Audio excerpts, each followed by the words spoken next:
2, 1. Blog Talk Radio. Hello and welcome to Open Money. I'm Ernie Jacob, and I'm joined by Amy Kirshner in Vermont and Michael Linton just around the corner in the Comox Valley. Hi, both of you. Hi, Ernie. Hi, Amy. Hi. So good to have you here. Today what we're going to be talking about is the emerging Main Street web, which was written by Bernard Lunn. And I'm quoting from his article here. The Web 2.0 problem is not on the cost side. It is on the revenue side. The way for Main Street web ventures to make money is to help other people to make money. And that's what we're in the business of doing, right? Making money. Michael? Hopefully. Yeah. I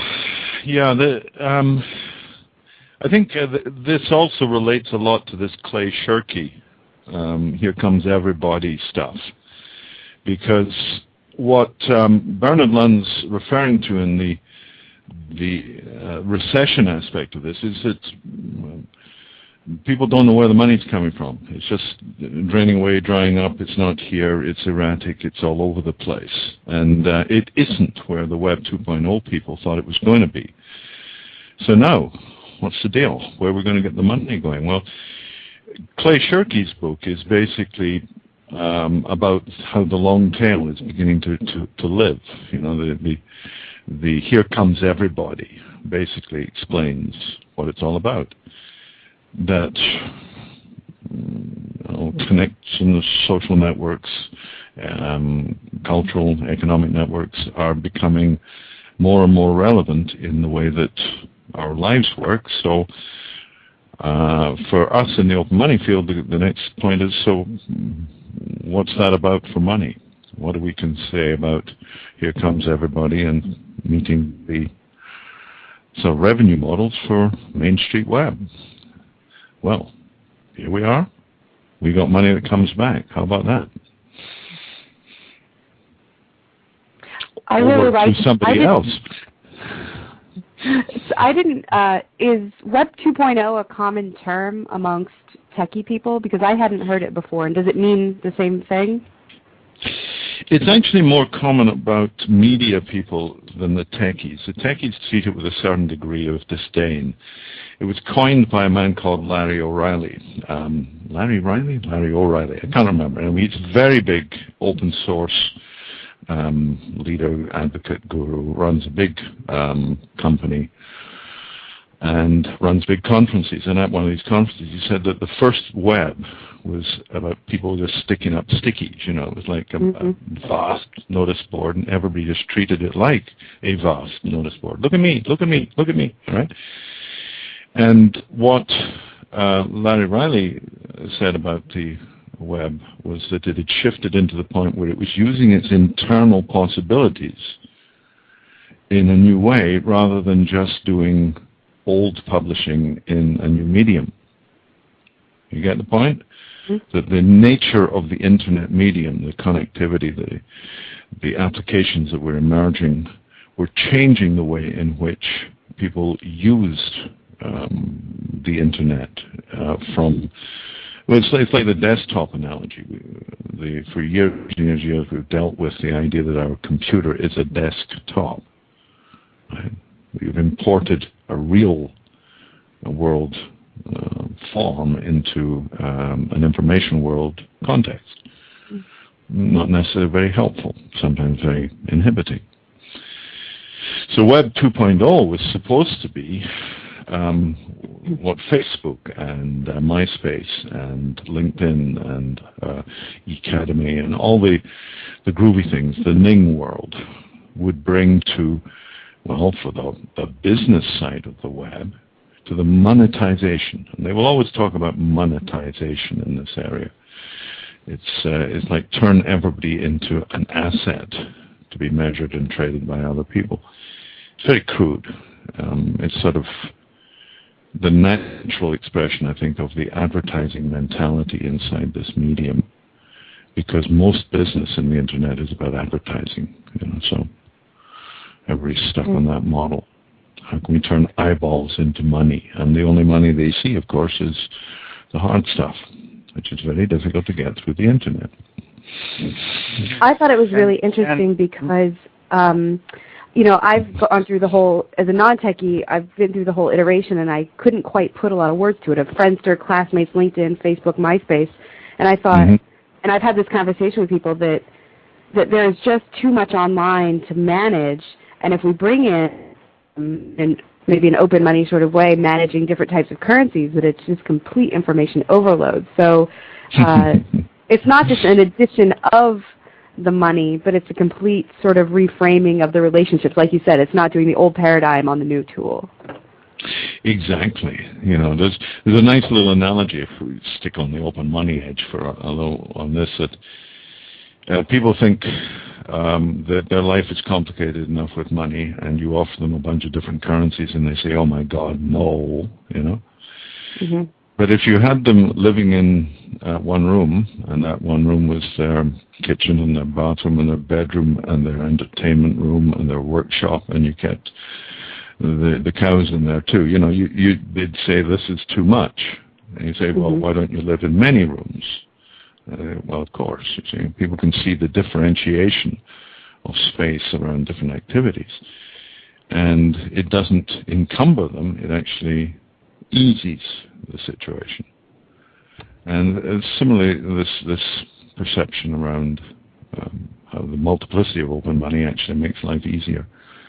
Well, I think it also brings up that there's an interesting role to play in the middle ground. When we logged on, I was telling Ernie that I was playing around with a new email tool. I'm trying to consolidate 6 email accounts into one, and it's very difficult for me. So it brings up that there's also a gap and a new market that can happen of helping people through a lot of managing these different things or different opportunities there, because for many people it's good to live in a lot of rooms, but sometimes you need a little help decorating them, so to speak.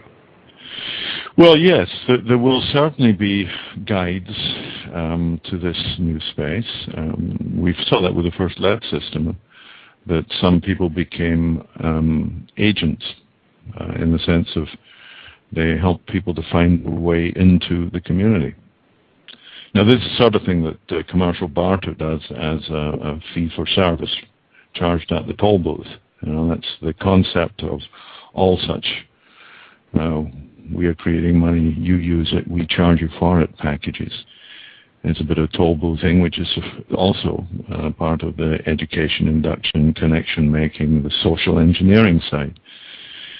By imposition in those models, like the basic Cyclo-Stroham models are of that nature, I believe. A percentage of transactions is charged on behalf of the administration. Well, that's really a dangerous model, and we've never been very happy with that. But yeah, the teaching people to use this is going to be, doubly a question of developing good teachers, good educational networks, and it's going to also be a question of providing a very simple and accessible interface.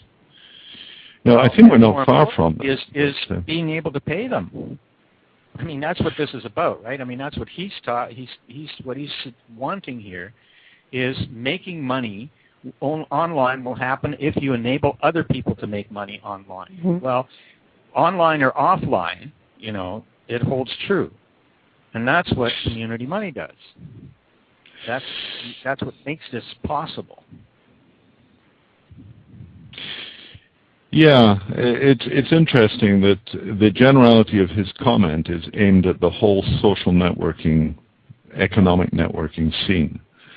He's saying Facebook should do something that makes money for their customer base. Facebook should, MySpace should do the same, etc. Whereas what they're all trying to do is get money from them at this point, or sell them to somebody else. They're not mobilizing the network itself. And this is a conversation I've actually had very briefly with Dave McClure as well, who's very hot on Facebook. and creating activity in these networks.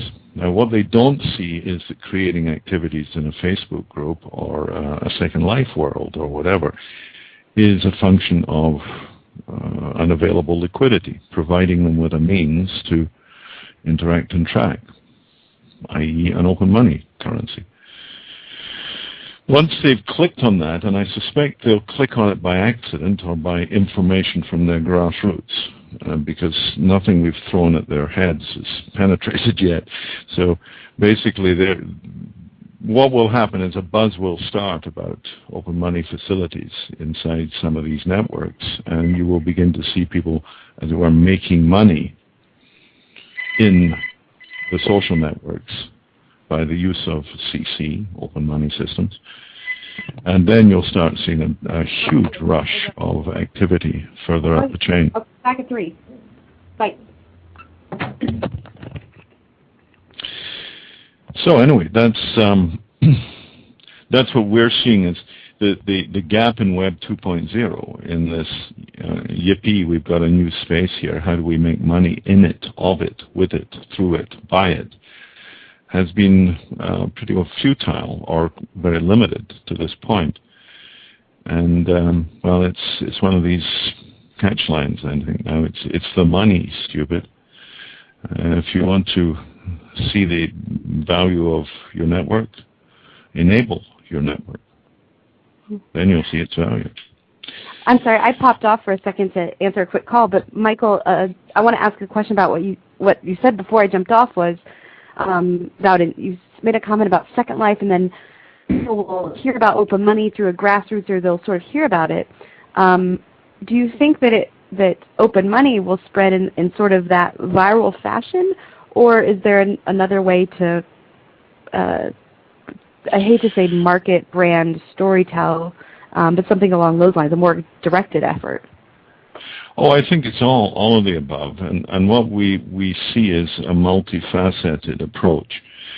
For instance, we're engineering or designing approaches to 3 businesses at the corporate level, major corporate level, of different sizes. There's one has about 1,000 employees, one has about 10,000, one has about 100,000 employees. So where these are codenamed Daddy Bear, Mother Bear, and Baby Bear, basically. Who's the wolf? So, I guess we are the sheep in wolf's clothing. You know? Ernie and Michael and others associated. And the proposition to all of these entities, and it's the same to the store on the main street or to the online website that's looking for extending its marketing. It's use money that goes away and comes back. Use money you didn't know you have. Here it is. And it's free. The service. You know, that's a fairly powerful proposition, and it has a different level of impact on a small business where the decision making is easy, and on a big business where the decision making is difficult. So we're looking at scenarios for all of these, and Portland looks like being, well, it is our poster case at the moment. There's a group emerging towards their own self-capitalizing initiative. They're using the mind our own business model, MOOB, getting in the MOOB to launch off with initial capitalization of 1,000 or so for the exploration event, leading to a virtual capitalization of maybe 15, 20, 30,000, depending on object plans, and taking that to the street, offering basically the Community Way project to businesses as a trial to see how this all works. Now, nothing the business can do to lose in this one. They part with nothing to get trade, and if nothing happens, nothing happens. If something happens, it's all good. So what's to lose, and everything to gain? You can take that all the way up the market, though, and you think of our Daddy Bear project. There's a group of people at the steering level of some large corporations.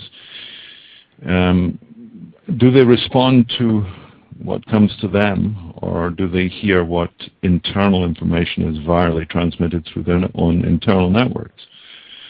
It'd be interesting to see which channels tend to prove fruitful. For instance, in our Baby Bear, we have some actual employees inside the small organization who are very interested in all aspects of open money as a component of their organizational process, as employees of Baby Bear. I'm going to go to the top end of Baby Bear somewhere, go through the switchboard to the CSR department and ask for a few moments of their time and tell them we've got a virus inside their system and we're talking to the top. What's next? Where do we go from here? I wouldn't use the word virus. They might escort you out the door. Oh no, I think it's a very powerful word. It's a bit like that killer app term. When they talk about the killer app. I don't know what that means. Oh well, in terms of software evolutions, a software idea would come out. The spreadsheet or desktop publishing were two early ones. Skype has become the killer app for voice over IP. It's the one that won, wiped out the opposition. The standard. Yeah. Well, and in the competitive world, the standard is killer. Hey, if you're a killer, you're a winner, right? So it's category killer, the one that fills the space. We're looking at mother applications that propagate and spread and encourage the space for others rather than seek to enclose space. I think you mentioned sorry, go ahead. I was saying that I think that's what I was talking about. But what? Carry on, Amy. You start again. I think a few episodes ago I asked you if, and just in the context of social networking, if, like on Facebook, for instance, there would be a little widget that says, go to my open money account or transfer open money money to me. So it's just funny that in this article, as we're talking about perhaps the evolution beyond some of these separate social networking spaces, do you think that open money will create its own social networking space within the framework of the application? Or will it simply be ride on Facebook, MySpace, LinkedIn, that sort of thing? Well, I'm sure it'll start as a rider, absolutely. Nobody's going to allocate their internal resources. In fact, Facebook is an organization which is 99% built upon people trying to jump on their bandwagon. They've just created a bandwagon that makes it attractive for all sorts of developers to strut their stuff. So maybe developers will see a way of putting a direct open money bank on Facebook. There are already plenty of banking initiatives on Facebook. There are also virtual currencies, singular and stupid in almost all respects. But there are strands that could quickly emerge to becoming a full open money client space through Facebook. But equally, it could be very simple. Eric can cut a widget. It's a very simple piece of code that can be copied or imported into your Facebook page, and then you've got your PayPal type open money button. Same thing. So that's fairly simple. The questions will be what causes those connectivities to propagate and become productive, energetic, attractive. When does the sizzle start and at what level? We don't know, so we're supporting the idea of something like a media site where you can have, an update, regular feed of project developments anywhere on the planet doing any aspect of community currency development in the open money model, of course. One of the other points that he mentioned that I thought was really brilliant was, I think we're all familiar with the consumer buying co-op and how people band together to get their groceries. But he had that point in there about what social networking allows us to do is not just to band together with our neighbors to buy cheaper beans and barley, but 1,000 people who are unrelated in any other way could band together to negotiate a better car with General Motors, or a better price for a car with General Motors. And I thought, well, wouldn't that be really interesting if within open money or other currency contexts we could somehow use the currency to get that information and then to make those connections with people who may not be in our currency circles and make it a temporal thing so that there could be a brief transaction, a currency created for that or what have you, and then it could go away. Because I think mostly I've imagined open money as very solid, community-driven organizations, whether they be community of geography, community of interest, but I've seen them more as long-term. I didn't think of it as more of an ephemeral thing. Is that a possibility? Oh, yeah, they can be very lightweight and votey, if you like. We talk about preferenda, where you could have... Preferenda? Yeah, it's like a referendum, preferendum, but it's a preference. It's just like I'd say, put the road here, or our city council should get a raise, or our city council should not get a raise. You can have all these sort of choice things, and they can work either as simple tick systems, or they can work as grading, ranking things. That's all open money. Excuse me, I'm just going to kill my phones here. Sorry about that. Yeah. So that's not at all a problem. And in fact, in terms of people allocating credit to corporations, voting for them in the sense of product appreciation or please design us a car like this or something, it'd be very simple to have General Motors set up a bunch of open money accounts that you could throw virtual votes at. I would spend $500 on this feature in an automobile, for instance, and you would. Is that product development, or is that the actual purchasing phase? Oh no, that would just be a vote for an allocated estimate of what you thought it was worth. The feedback mechanism. Yeah, you see, there's a curious one here is the notion of what would a General Motors currency be for?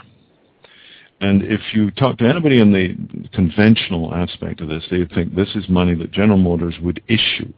Part of their recognition of their equity, their momentum, their greatness and wonderfulness. Likewise, Microsoft would have money because we all love Microsoft and so on. Well, and the idea in a mutual credit model would be, therefore, Microsoft is negative, having given out promises. And so the asset of the system in terms of the credit values, the positive accounts, are all with everybody else. So in the normal model of let's have a corporate money, the idea is we are big and great, we will use that to have hold over others. That's what corporate money would be. If you try it the other way around and say, we want to create a corporate money, and it's just a way of people making lightweight, uncommitted votes towards this, that, or other in our activities. So it's our billboard for positive and negative attitudes. Do you like what we're doing? Do you not like what we're doing? Right? Well, why would that happen in open money, and why wouldn't that just happen in something like SurveyMonkey? Well, SurveyMonkey is too particular, and they're interested in the specifics of the survey. They're too particular to have a whole general open money model emerge from inside their system, but it will merge very quickly. A lot of what SurveyMonkey does can be very strongly supported if you have an open money button in there and you throw numeric votes at particular things from your voting account. All sorts of games can be done here. I hardly want to speculate how many there are. But the point I wanted to draw to here is this idea that each of us can have a personal money, Like I can have a currency for Michael in the Comox Valley, which would really be just very much like the Sergio Lube friendly favors thing. In fact, it's identical to the upside of the favors. It's an account for receiving acknowledgement, which you don't spend. You see? And so it just builds up or doesn't build up according to how you are appreciated in your community for various things. Maybe your sense of humor, your hair color, or your good works or something, you know?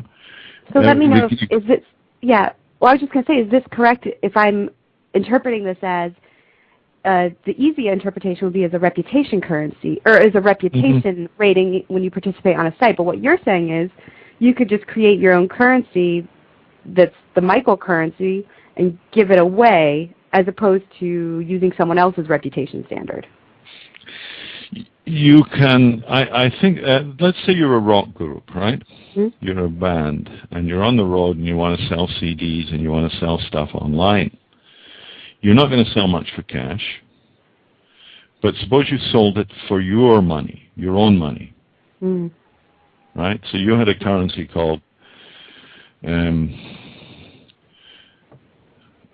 know, you got a band called Fred, right? So you have a money called fredband.vermont.us, right? It's a money currency. And then people can buy your CDs, and there's, say $5 hard cost, and add what you like in Fred's. Or you can go online and pull this down and pay us what you like in Fred's.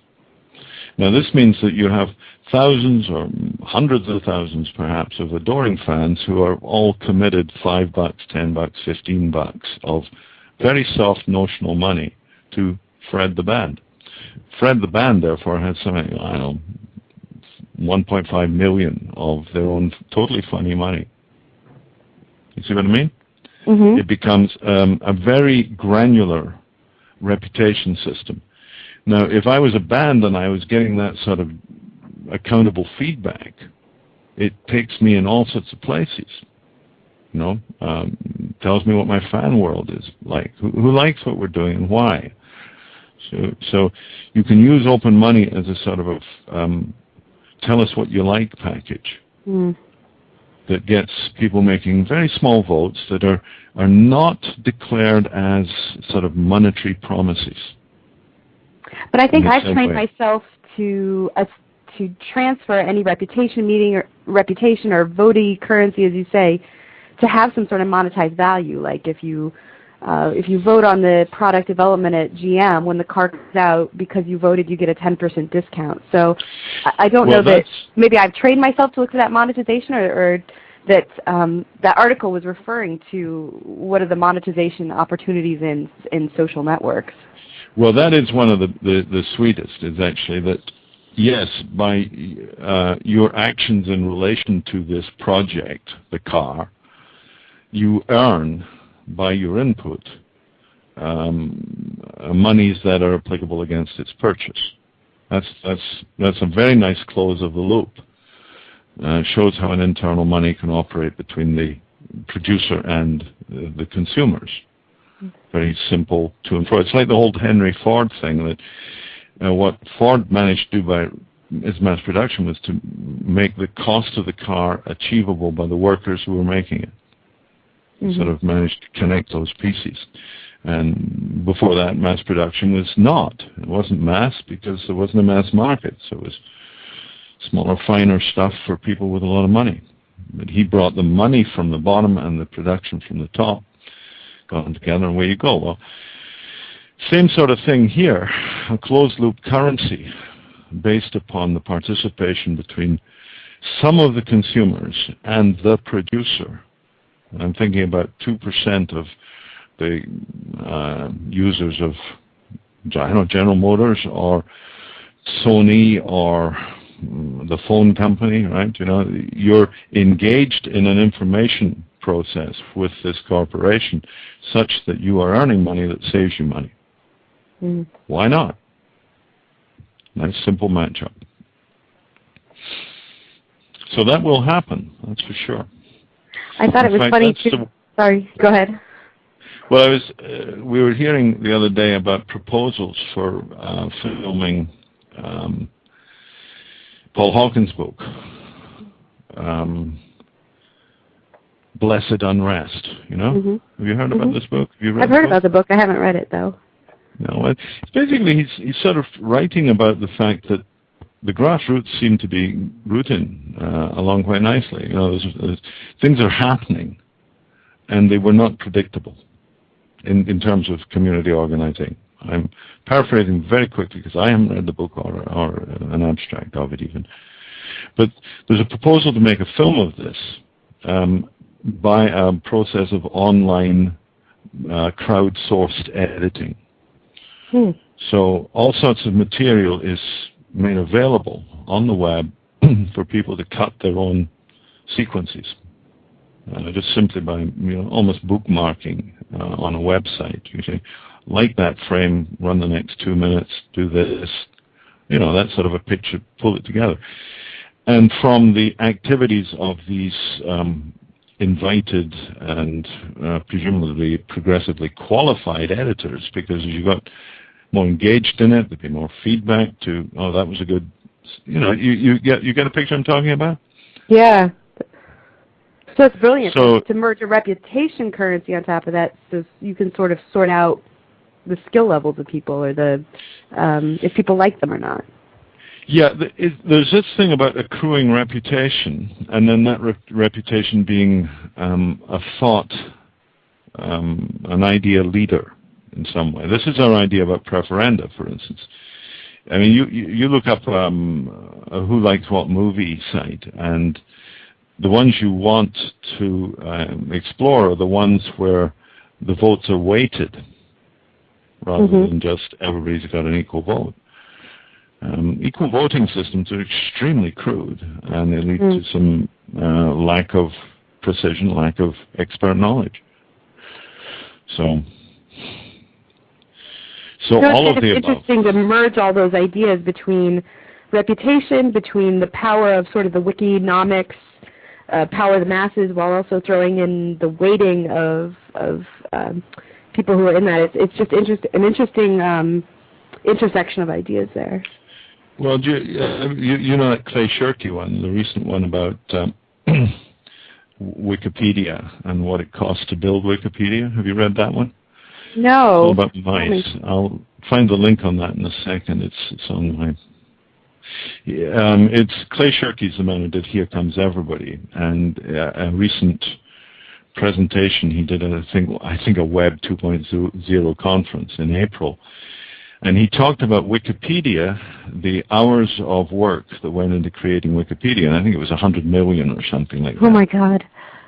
Yeah, and everybody says, "Oh my God!" You see, and then you think, well, now, where do we get 100 million hours? And of course, you didn't get it from 100 people putting in 1 million hours, right? So, yeah, what's been 1 million people putting in 100? No, on average, or something like that. And then he said, well, this is about 15 minutes here and 20 minutes there every so often. So he likens it to this business of the screensaver process for analyzing the data for searching for extraterrestrial intelligence. You can. I remember that. Yeah, it's the biggest computer in the world. It's that network of shared spare space on people's desktops, as it were. Well, he says Wikipedia is of the same nature. It was just people building up and connecting. And the amount of time that went into that is a fraction of the amount of time that the United States alone watches TV every year. I think it was about a thousandth of, or 100th of the amount of time that people spend watching TV went into a global creation of the Wikipedia.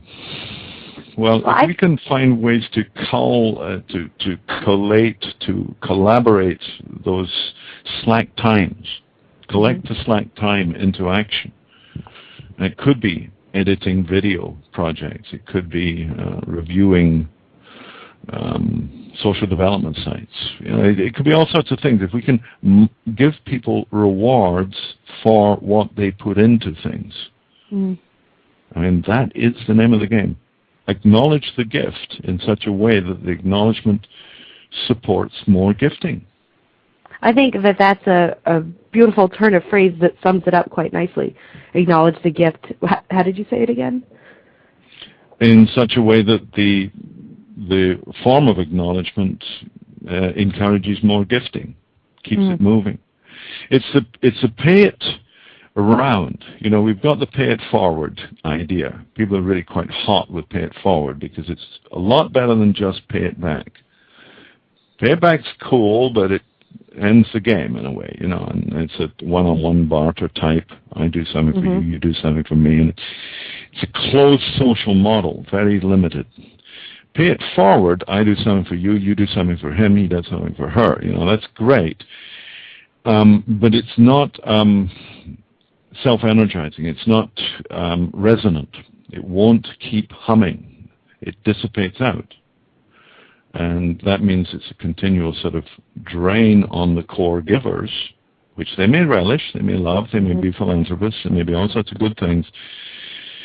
But you can't really run the world on that sort of a patterning because there's too much uncertainty and there's no accountability, no feedback.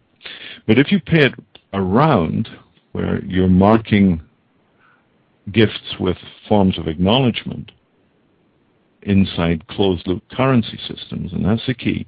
Closed-loop currency systems mean that the acknowledgement circulates, which means the gifts circulate, which keeps the gift moving, which has always been the big line. Keep the gift moving. Well, you've got to have symbols that keep moving, don't you?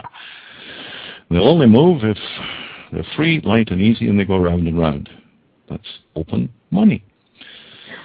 It seems like I'd learned in physics about how scientists were always searching for the perpetual motion machine, the thing that with a small amount of energy could just keep going and going and would fulfill our needs. And it seems like that it's just the money. If we can build the money in such a way that it acknowledges the gift and keeps the gift moving, then that's our perpetual motion machine. Ernie? Yeah, it's actually a perpetual money machine. And, if you check that out on the Wayback Machine, you'll find a website that we created a few years ago called Perpetual Money Machine.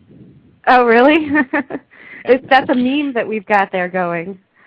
Yeah. It is. It was one of our core memes. It was about It was about the hardware and software for the community currency smart card system, which we thought of at that time as just a complete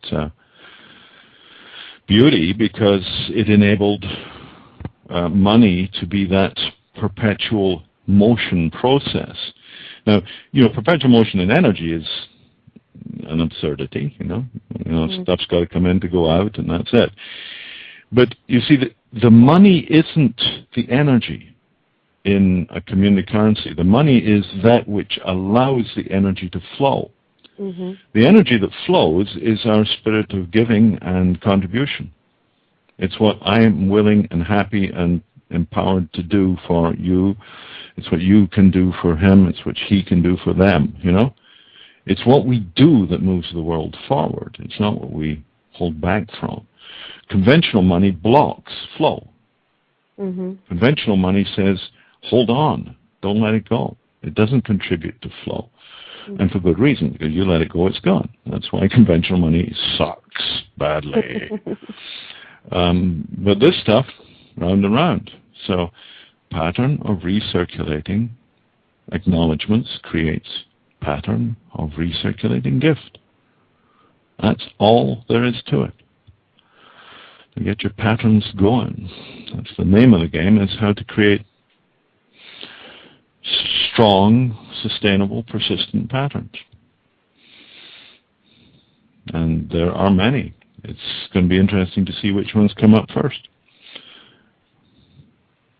It's funny because in the article he says that the mistake number one of Web 2.0 was to bet on consumers, and mistake number two was attempting to find revenue in social activity. But what we're saying is that finding money in social activity is sort of the way of the future. And when I say money, I mean an accounting system that acknowledges the gift. Yeah, you know our Let's Play screen, the sort of move up the screen in the middle of the color, once people have played that game, you can talk to them about that movement, that little flock of dots moving up the screen or whatever, up the chart. That is a commonwealth. That is something that was created by this process. This is the energization.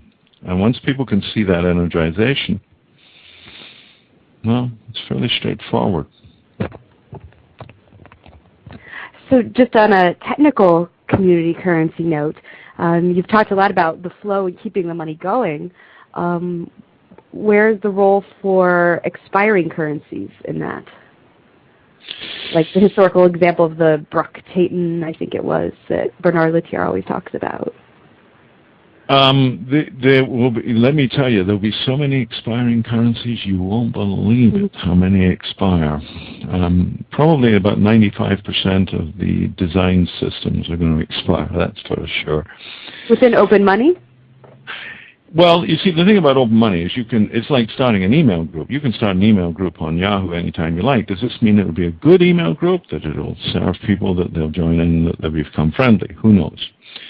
Same thing with a currency. You'll be able to start a currency for your neighborhood, for your carpool, for your corporate social responsibility, for community-supported agriculture, for whatever. Does that mean people will participate and join and do it? Well, not necessarily. And there will be all sorts of scam systems. People will create pyramid schemes on here. Join my system and watch your money grow. There'll be all sorts of bullshit like that. So given that there'll be all this variety, not all currency systems will persist. And I'm not talking about those that deliberately expire. I'm talking about those that desperately wanted to persist and find nobody was playing. That will happen a lot. And my view on that is, if it dies, let it die. Don't try and coerce or cajole a community into an action that doesn't have relevance for it. The community will make itself.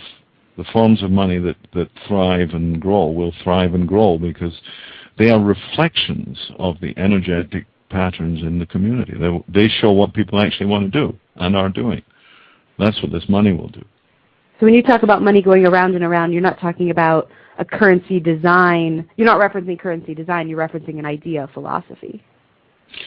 Well, I'm talking about a specific currency. If I've got a currency in my neighborhood and I spend my money to, somebody fixes my roof, somebody fixes my car, somebody teaches my kids, somebody does this, somebody does that. The money I've spent out there is going to come back. So that's the pattern, very specific. The people out there in my network, maybe it's 100 people, maybe it's 100,000, but they can only spend the money back inside the network. So I've made my life a little bit easier by that process.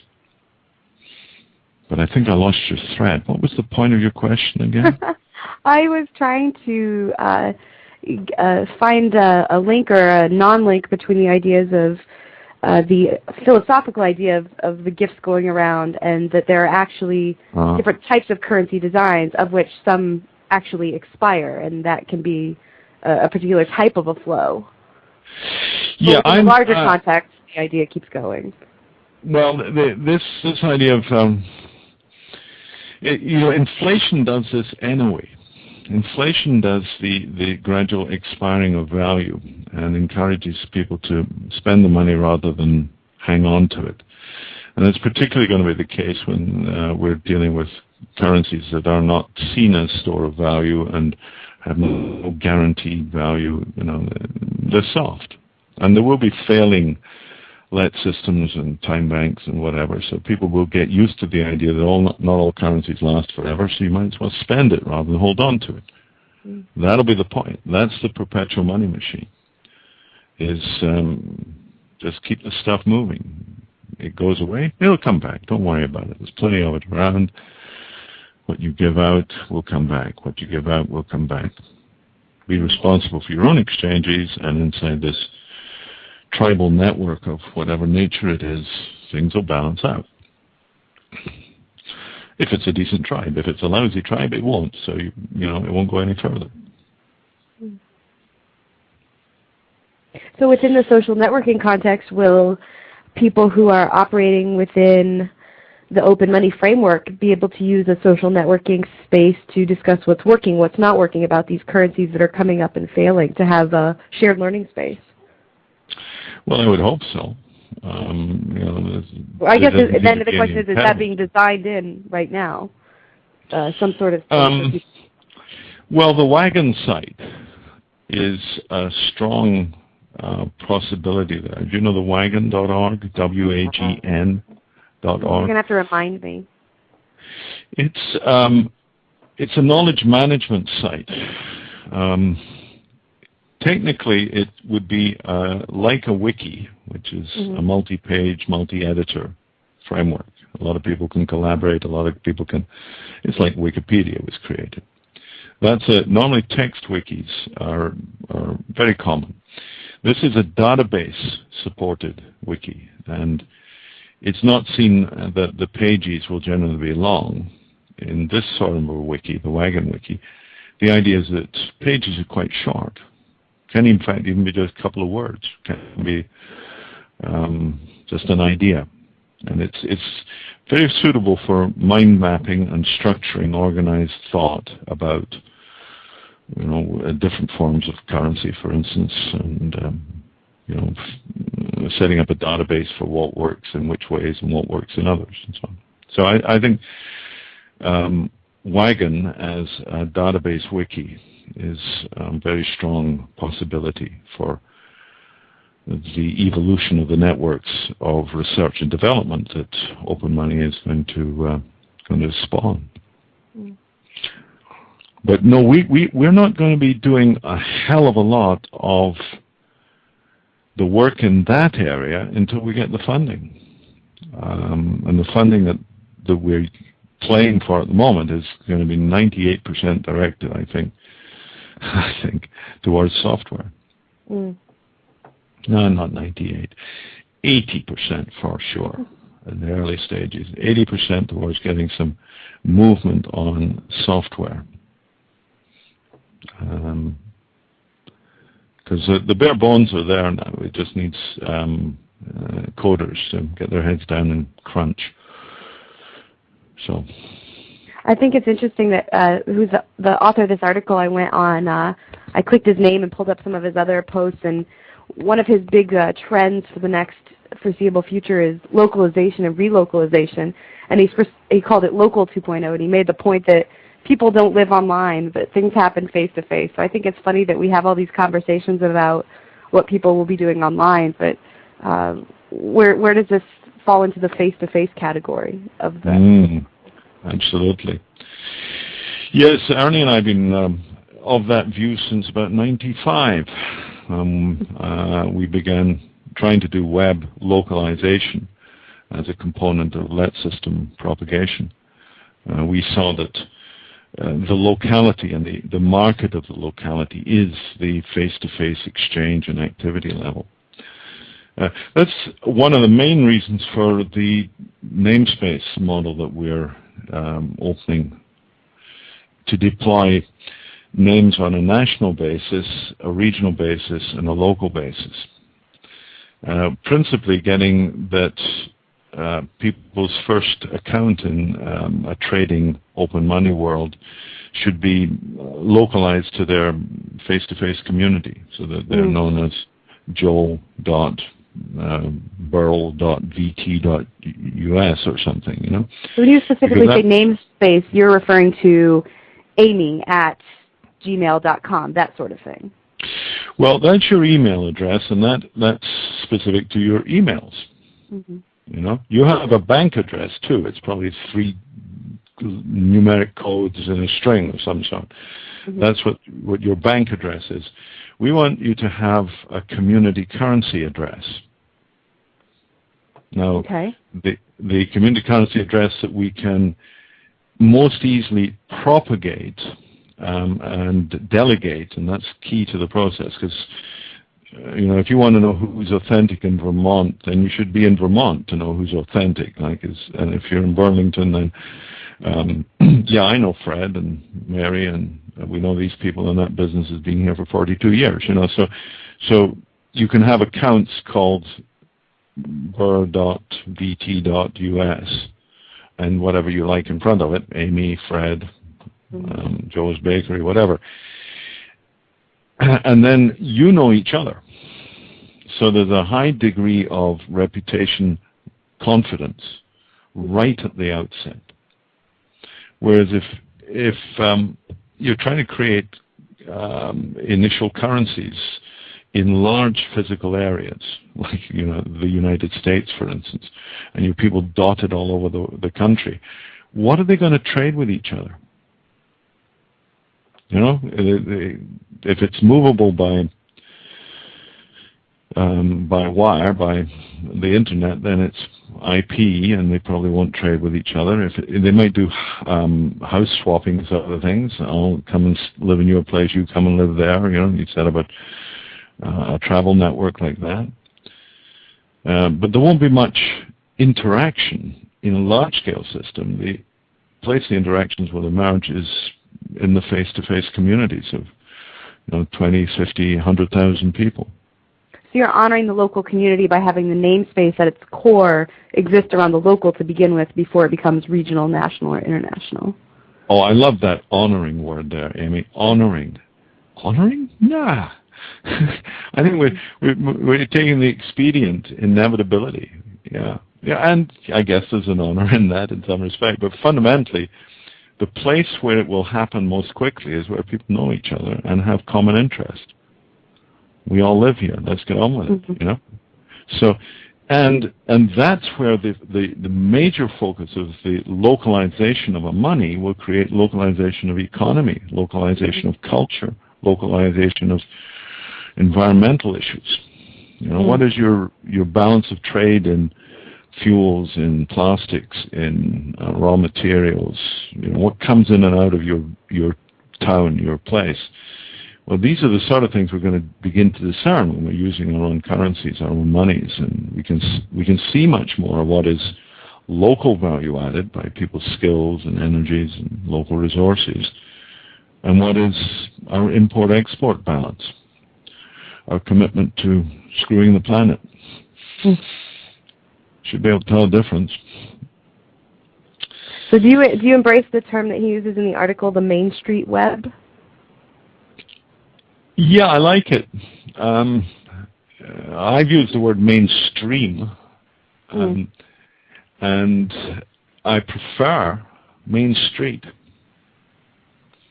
I mean, in terms of the context he's talking about, absolutely. And the sense of it as coming down from the big. His other one in this series is about the gorilla, doing business with the gorillas, saying how do the small relate to the big, because the big have taken over everything in that sense. And, well, that's the point. When you have tremendous yang at some level, then there's room for a huge amount of yin at another. So the focusing of the Google platforms, the MySpaces, the whole Microsoft hegemony, is basically, it's created the opportunity for this huge going to be a sort of an explosion, I expect, of localization. Do it in the main street. Do it in small town USA, small town Bavaria, small town Indonesia. Main Street, where we are, center of the community, the market as we know it. Yeah. That brings me to the comment that you made, Amy, about. Could you speak up, Ernie? Oh yeah, sorry. I guess yeah. Is that better? Better. Yeah. A little better. Yeah. We like to hear you. Okay. Well, I mean, I've been listening to this, and it's all very fascinating. And what came up for me when you said honoring the local, for me, it's the word that came up for me was grounding. Mm. Mm. You know, the namespace as a grounding for this whole this whole thing. Or realizing you're discovering what's there. You're putting the perpetual money enabler in the space of the community where the community needs to get its act together. Grounding's good. Liberating is good. We've got about 4 minutes left, so maybe we could talk a little bit about what's coming up in the open money world, just briefly, and then maybe talk about when we're gonna do another show. Right. Specifically, what seems to be coming up in the open money world is the Cascadia Initiative out of Portland. Alan and his team of happy helpers are getting together to start some community way in Portland. No timelines yet discerned. Nothing for sure, but that seems to be moving very nicely. Apart from that, almost everything is in... They have a website on Ning. Is it Cascadia Cascadia Trading. CascadiaTrading.ning.com. Something like that. I've got it up here somewhere on my desk. I've got it up here, and it's Cascadia Trading Co-op. .ning.com. That's a good place to watch. That's actual live action is beginning to happen somewhere on the planet. In terms of technology, we are just about to start launching the real Open Money Network, the CC namespace. We'll be doing it through the development group first, and then we'll be opening the country codes for the United States, Canada, UK, France, Mexico, and any others where there are qualified stewards available, or people who just want accounts, and we'll continue the stewardship for a while. So that's happening over the next week or so. It'll be a very crude software.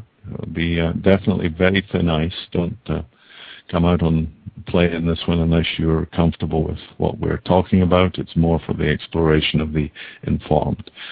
But it is a big step.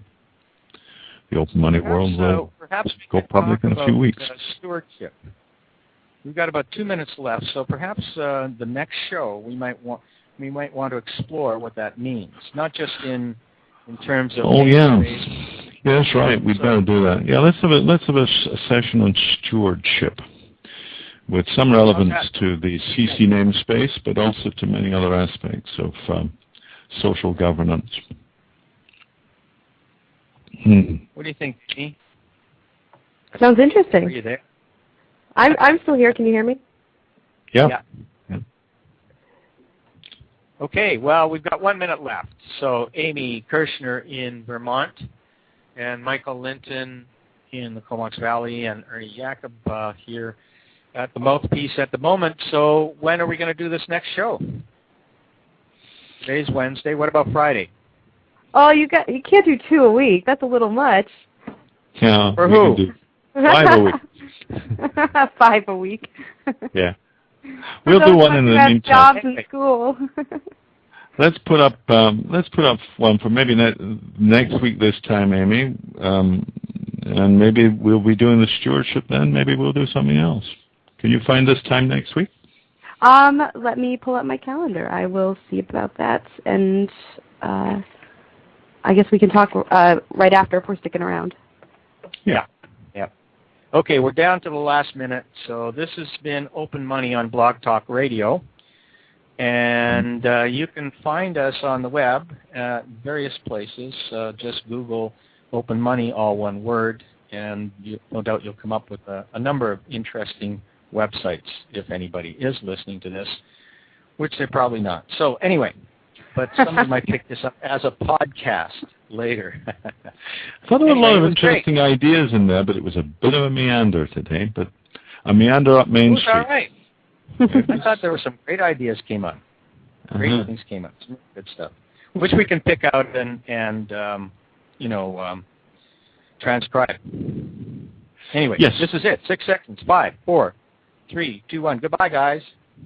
Well, Bye. does that cut us off? Yeah, I guess it does. We disappear. Shall we relink? I can still hear you.